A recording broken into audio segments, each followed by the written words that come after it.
Look at this map. This map shows the less corrupted countries in the world. As you can see, Somalia is the last one in the worst position. My country, Brazil, is right there on the position number 94. But one thing in this map that shows a lot of attention is the Scandinavia, especially Denmark, that is the least corrupted country in the world. And that's why we travel to Denmark, to understand how the least corrupted country in the world works, and also to walk around this country to see what they're doing correct to be on the first position of this list. Let's go with me. Denmark is one of the 5 Nordic countries, and its territory is divided among these islands: Jutland, Funen and Zealand. Its area is only 43,000 square kilometers, but they also have the Faroe Islands and Greenland. Yes man, Greenland is part of Denmark. That's why its total area is actually 2,210,000 square kilometers, and its population is about 5.8 million people, living in one of the most honest countries in the world with its citizens. Most of them live in the capital, Copenhagen. This country capital is insane. They want to be carbon neutral by 2025, starting here. This building is a power plant that transforms the waste from the city of Copenhagen into clean energy. But the most interesting thing is that these guys have a ski slope at the top of the building. These guys are genius. They transform the most boring part of the city, which is the part where your trash goes, to the most fun part of the city. You can even ski in this place. In Copenhagen it works like this. As soon as you throw your trash in the bin, a truck comes and collects the city waste, taking it to this power plant. The first stage is to throw all this waste into a bunker. Then it goes into a furnace where it's burned, and the heat warms part of the district's hot water. The other part of the water turns into steam, which powers the turbine. The result of all this, a multifunctional building that is extremely sustainable. Yes man! This is just an example of the Danish mentality, so you can see where they want to go, or actually where they have already arrived. Here they have the island of Samsø, which is the world's first completely self-sustainable island. They generate energy with wind, solar panels and other renewable sources. In fact, solar panels are so commonly used here that they install them everywhere.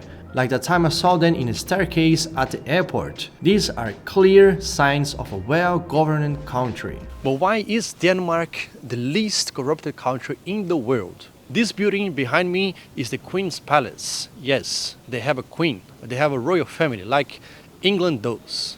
But their queen doesn't have much political power. It's more like a representative power.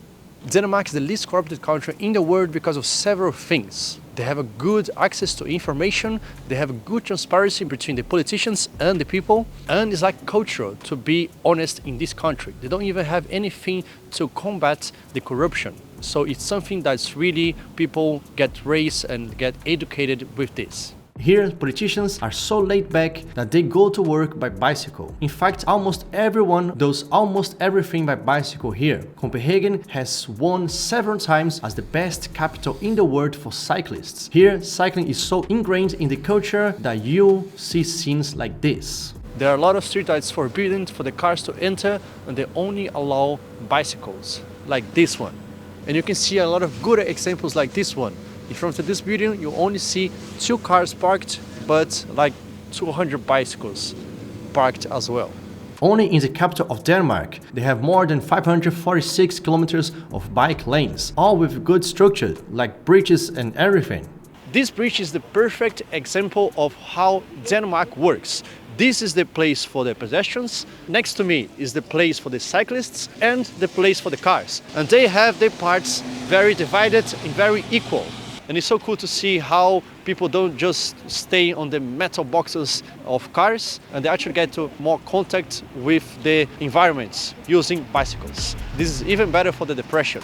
Only Copenhagen has more than 745,000 bicycles, which is 5 times more than cars. Here they use bicycles for everything, like go to work, go to school, doing the groceries. Even now in the winter, when it's -6 degrees Celsius here, people still use bicycles. Here they take bicycles so seriously that you cannot drink alcohol and go for a cycle. If you do that and get caught, you need to leave your bicycle where you are and you're gonna take a fine up to $200. Yes, this is really seriously. Using bicycles here makes a lot of sense. Imagine you live outside the city center and you have to go to work in the center. By car, you will encounter traffic, spending on gasoline, and have to pay for parking. With bicycle, you get there faster with exclusive bicycle lanes, spend nothing, and don't pay for parking. And also, you do exercise. Take a look at the comparison between the center of Copenhagen and the center of Los Angeles. In the US, the streets are much more grid-like and things are spread out, with many parking lots for cars scattered around. In Copenhagen, the streets are much smaller and things are closer together, with very few parking lots for cars and more bike lanes. It's all a matter of culture and motivation. But Denmark is also a very controversial place. They like their rules, their laws, but they also have another side. And this other side is right in the center of Copenhagen. We are in a place that has no rules, no laws, and people are free to do whatever they want. Some people say this is a paradise for the hippies, but other people say this is the most expression of freedom. Welcome to Christiania. And it's also forbidden to film in here.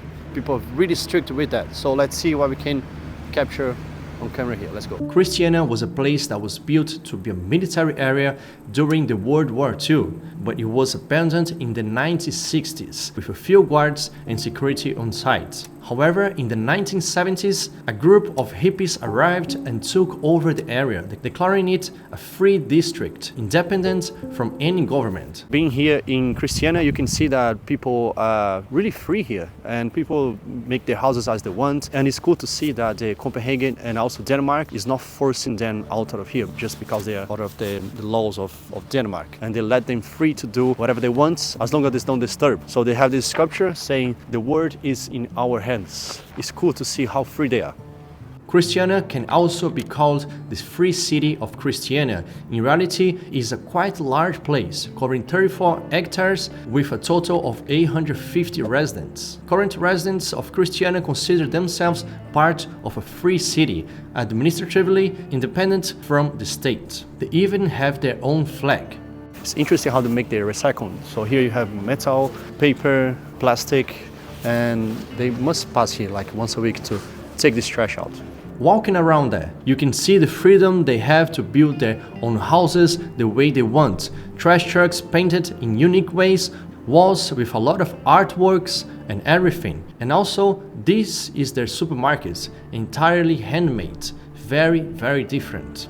They have very few rules too, as you can see in this wall. Some of them are no bulletproof vests allowed, no cars, and no grenades. Yes. And this is the exit of Christiania. You can see a very colorful gate. And they say inside Christiania is not European Union, but outside is European Union. So welcome back to Denmark. Okay, Denmark is a great place to live, but all of this comes with a lot of cost. And here the cost is so high that taxes amount to more than half of the salary. And they also have the highest tax burden in the world. This is how it works. I live in a street called Denmark and I live with these three other guys. This guy here, this guy there, and this guy over there. Oh, hi. And we all work and we give part of our money to the government. And let's imagine I have a hole on my street. The government takes the money that we all give to the government and fix the hole on our street.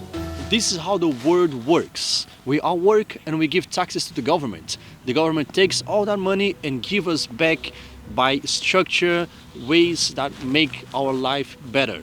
And here in Denmark, they pay up to 60% of their salary in taxes. That's a lot of money, and they're happy to do that because they know that this is going to return to them. They're going to work less because they're going to retire early. They have a really good structure. They live in a safe country, and it's like the government is the biggest friend in here. The equation is simple. You already pay taxes to have a good education, security, and a good quality of life. So if you live in a country where you pay high taxes but still need to pay for private schooling and live in a gated community for security, it's like you're paying twice because you're already paying taxes for that. Denmark is a very interesting place. They don't have the word please in their vocabulary. They also have double the number of bicycles than cars. And they have a list of 7,000 names that you can give to your children. The Denmark flag is the oldest in the world, and also they are one of the least religious countries in the world, just like the other Scandinavian countries. Next to Denmark is Sweden, a country almost exactly alike in terms of values. In fact, Denmark, Sweden and Norway once formed a single kingdom called Kalmar Union between the years 1397 and 1533.